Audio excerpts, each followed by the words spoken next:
అల్లూరు సీతారామరాజు జిల్లా అనంతగిరి మండలం పెద్దకోట పంచాయతీ చింతలపాలెం గ్రామానికి సరైన రహదారి సౌకర్యం లేక ఆ గ్రామ గిరిజనులు నానా అవస్థలు పడుతున్నారు.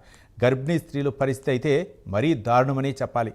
వారు పడుతున్న నరకయాతనకు ఈ సంఘటనే నిదర్శనం.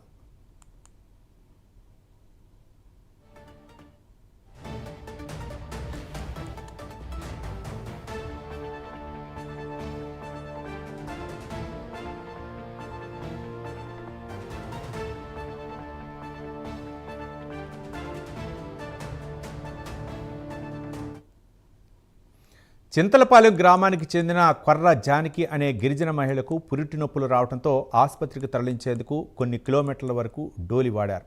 ఉధృతంగా ప్రవహిస్తున్న వాగులు దాటే రేగుళ్లపాలెం రహదారికి చేరుకుని అక్కడి నుంచి ఫీడర్ అంబులెన్స్ ద్వారా ఆసుపత్రికి తరలించారు. రహదారి సౌకర్యం లేక అనేక ఇబ్బందులు పడుతున్నామని, ఇప్పటికైనా ప్రభుత్వం స్పందించి రహదారి సౌకర్యం కల్పించాలని ఆ గ్రామస్తులు కోరుతున్నారు.